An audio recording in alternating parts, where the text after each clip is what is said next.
Medical admission के technical aspects पे जुड़े हुए बातों को लेके बहुत सारे वीडियोस बनते हैं, बट अनफॉर्चुनेटली मेडिकल एडमिशन्स में एक बहुत क्रिटिकल एस्पेक्ट होता है जिसको हम बोलते हैं डिसीजन मेकिंग। और डिसीजन मेकिंग में ये हमारे बिहेवियर्स होते हैं जो हमारे डिसीजन मेकिंग को अच्छा या बुरा प्रूव करते हैं।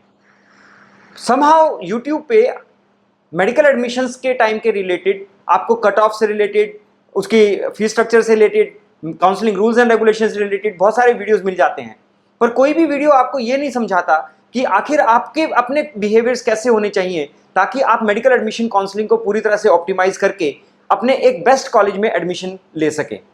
तो इस वीडियो में हम बात करेंगे कि मेडिकल एडमिशन्स को ऑप्टिमाइज करने के लिए आपको किस किस तरह के बिहेवियर्स को डेवलप करने की जरूरत है और कैसे आपके बिहेवियर्स को समझ के आप अपने मेडिकल एडमिशन को एक अच्छा डायरेक्शन दे सकते हैं। तो अगर आप इस चैनल पे पहली बार आए हैं तो प्लीज़ नीट नेविगेटर को सब्सक्राइब कीजिए, और अगर आपको ये वीडियो यूजफुल और अच्छा लगे तो प्लीज़ इस वीडियो को लाइक और शेयर कीजिए।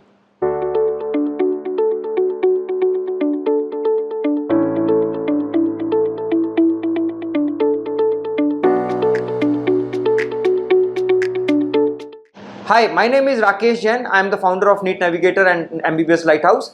NEET Navigator is India's most ethical and most accurate medical admission counseling services. So in this video, we will talk about what are the behavioral aspects which are needed to optimize the medical admission counseling. Generally जब हम medical admission counseling की बात करते हैं तो इस पूरे process में हम देखते हैं कि हमारे माइंडसेट्स दो तरह के होते हैं। कुछ लोग वो होते हैं जिनका एक बहुत, जिसको हम कहते हैं सबकॉन्शियस प्रोग्रामिंग, वो लोग सिर्फ फाइट एंड फ्लाइट मोड में रहते हैं। वो इतने डरे होते हैं कि उनको ये लगता है कि अगर हमें किसी भी तरीके से कोई एडमिशन ना मिला तो शायद हमारी ज़िंदगी रुक जाएगी। दूसरी तरह के लोग होते हैं जहाँ पे उनको लालच होता है कि हमें किसी भी तरीके से या तो किसी गवर्नमेंट मेडिकल कॉलेज में एडमिशन मिल जाए या हमें एक ऐसा बार्गेन मिल जाए कि जहाँ पे हमें कोई एक प्राइवेट मेडिकल कॉलेज में हमें आधी फीस पे या कम फीस पे कोई एडमिशन मिल जाए। सबसे पहले हम आज इसी बिहेवियर एस्पेक्ट की बात करते हैं कि दो जो चीज़ें हम बात करते हैं, डर और लालच, ये हमारे बिहेवियर्स को कैसे इफेक्ट करते हैं और कैसे इनको समझ के हम अपने मेडिकल एडमिशन को इम्प्रूव कर सकते हैं। डर और लालच ये दो चीज़ें ऐसी हैं जो हमारे माइंड के लिए एक बहुत इमोशनली चार्ज एनवायरनमेंट क्रिएट करती हैं। अगर हम डर में या लालच में जब डिसीजन लेने की कोशिश करते हैं तो हमारा डिसीजन कभी भी रैशनल और ऑप्टिमल नहीं हो पाता है। ऐसा आखिर क्यों है? क्यों बच्चे डर में जीते हैं? इसके बहुत सारे कारण हैं। पहला कारण तो ये है कि बहुत सारे बच्चे मेडिकल एडमिशन की आस में साल दर साल ड्रॉप करते हैं और रीअटेम्प्ट करते हैं। जब आप किसी भी टारगेट को लेके इतना ज़्यादा इन्वॉल्व हो जाते हो तो ऑब्वियसली उस टारगेट को ना मिलने का डर आपके दिमाग में ऑटोमेटिकली घर करना शुरू कर जाता है। So it is very important to be aware that जो डर आप अपने अंदर क्रिएट कर रहे हैं उसका रीजन क्या है और क्या वो रीजन जस्टिफाइड है। दूसरी चीज यहां पे ये भी समझने की बात है कि उस डर से बाहर आने के लिए आपको क्या करना चाहिए। उस डर से बाहर आने के लिए आपको तीन चीजों का ध्यान रखना चाहिए।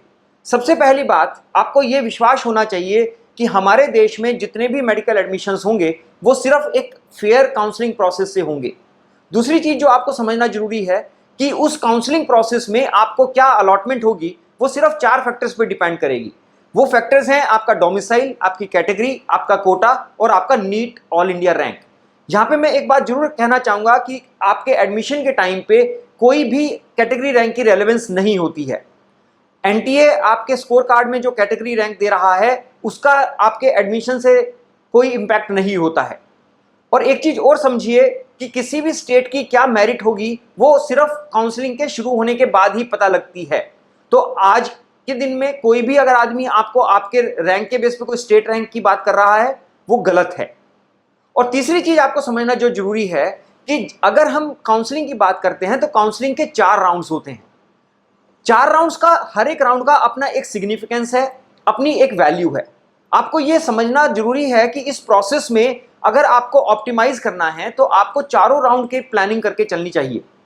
अगर हम इन 3 चीज़ों को समझ लेंगे कि हाँ सभी काउंसलिंग्स फेयर हैं, दूसरी सभी काउंसलिंग्स में हमारे 4 फैक्टर्स हमारे काम करेंगे, और तीसरा कि उस प्रोसेस में जो भी होगा वो 4 राउंड्स में होगा। अगर हम इन 3 चीज़ों का ध्यान रखेंगे तो शायद हम अपने डर को जीत पाएंगे और हम ज़्यादा अच्छे से प्लानिंग कर पाएंगे। दूसरी चीज है लालच। कहीं ना कहीं डर ही एक दूसरा रूप ले लेता है लालच का। जब आप कहीं बॉर्डर लाइन पे होते हैं, आपको लगता है कि मैं किसी भी तरीके से एक गवर्नमेंट कॉलेज में जा सकूं। अगर आप एक गवर्नमेंट कॉलेज के लायक क्लियर मेरिट पे हैं तो आपको लालच होता है कि मैं एक अच्छे मेडिकल कॉलेज में जा सकूं।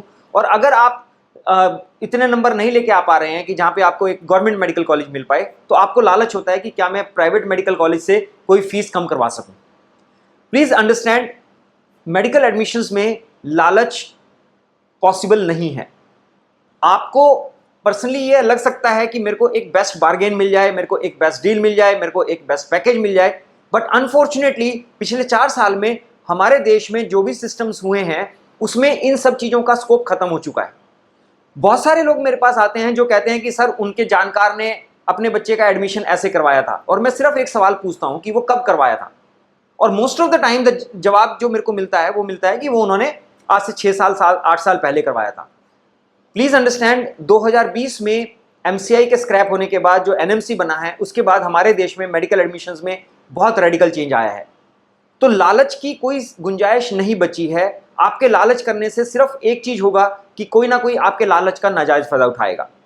तो आपको ये डर और लालच के आगे बढ़ के अपने डिसीजंस को ऑप्टिमाइज करना चाहिए। अब दूसरी बात आती है कि हमें किस मेंटल स्टेट में होना चाहिए, किस तरह की चीज़ों को हमें अगर हम अपने बिहेवियर में डाल दें तो हमारा मेडिकल एडमिशन अच्छा हो सकता है। यहाँ पे हम 2 बातें करेंगे अगेन। पहली बात यह है कि आपको यह समझना जरूरी है कि मेडिकल एडमिशन काउंसलिंग एक पूरा लंबा प्रोसेस है। मेडिकल एडमिशन काउंसलिंग करीब करीब 3 से 3.5 महीने तक चलती है। आपको यह समझना जरूरी है कि medical admission is about 3 P's। पहला पी है planning. You have to plan your medical admission in such a manner कि आपको पता होना चाहिए कि आपकी कौन कौन सी ऑप्शंस हैं। दूसरा पी है प्रिपरेशन। आपको मेडिकल एडमिशन काउंसलिंग में पार्टिसिपेट करने के लिए बहुत सारी प्रिपरेशन की जरूरत पड़ेगी। आपको बहुत सारे डॉक्यूमेंटेशंस की जरूरत पड़ेगी, आपको बहुत सारी नॉलेज की जरूरत पड़ेगी काउंसलिंग के रूल्स एंड रेगुलेशंस रिलेटेड। और तीसरी चीज है पेशेंस। पेशेंस इसलिए मैं कह रहा हूं क्योंकि बहुत सारे बच्चों को एक साइकोलॉजिकल फियर होता है कि हमें बस फर्स्ट राउंड में ही एडमिशन होना चाहिए।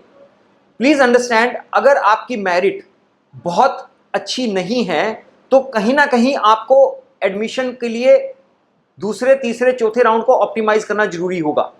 तो आपके लिए बहुत जरूरी है कि आप एक पेशेंस के साथ उस पूरे प्रोसेस को मैनेज करें। दूसरी चीज जो आपको हेल्प करेगी इस डिसीजन मेकिंग में वो ये है कि जब भी आप डिसीजन मेकिंग करें तो please look for the authentic data. जो सबसे कॉमन गलती बच्चों और माँ बाप के साथ होती है वो परसेप्शन बेस्ड डिसीजन मेकिंग करते हैं।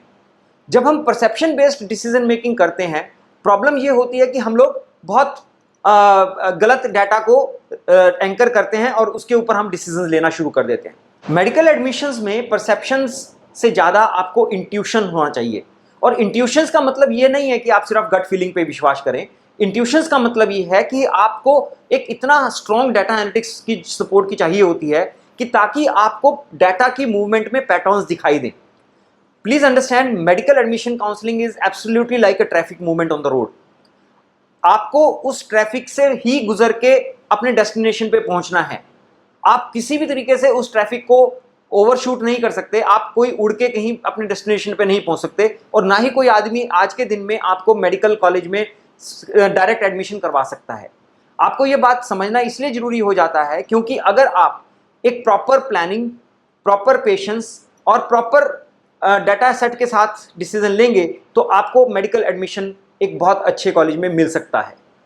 यहाँ पे मैं एक लास्ट बात जरूर समझाना चाहूँगा कि बहुत सारे बच्चे YouTube वीडियो से ऐसा समझने लग जाते हैं कि मेडिकल एडमिशन काउंसलिंग एक बहुत ईजी प्रोसेस है। प्लीज अंडरस्टैंड, जितना ये ईजी लग रहा है ये बहुत कॉम्प्लेक्स प्रोसेस होता है। आपके लिए ये बहुत समझना जरूरी है कि हर प्रोसेस को समझने के लिए आपको उस काउंसलिंग का प्रोस्पेक्टस बहुत ध्यान से पढ़ना जरूरी है। दूसरा चीज, आप जो भी डाटा जिस पे भी आप अपना डिसीजन मेकिंग कर रहे हैं, आपको ये जरूर इंश्योर करना चाहिए कि वो डाटा सही हो और ऑथेंटिक हो। अगर कोई भी गलत डाटा आपके हाथ में आ गया, आपकी पूरी प्लानिंग एकदम से खराब हो जाएगी और कहीं ना कहीं आपके डिसीजंस को नुकसान पहुंचेगा। तो अगर आप भी अपने जिंदगी में इन बिहेवियरल एस्पेक्ट्स को डेवलप करेंगे, आई एम श्योर कि आपको एक बहुत अच्छे डिसीजन मेकिंग होगी और आप एक बहुत अच्छे मेडिकल कॉलेज में एडमिशन ले पाएंगे। तो अगर आपको ये वीडियो अच्छा लगा तो प्लीज आप इस वीडियो को लाइक और शेयर कीजिए। फ्यूचर में इस तरह की वीडियोस को देखते रहने के लिए आप नीट नेविगेटर के चैनल को सब्सक्राइब कर दीजिए। Thank you, wish you all the best.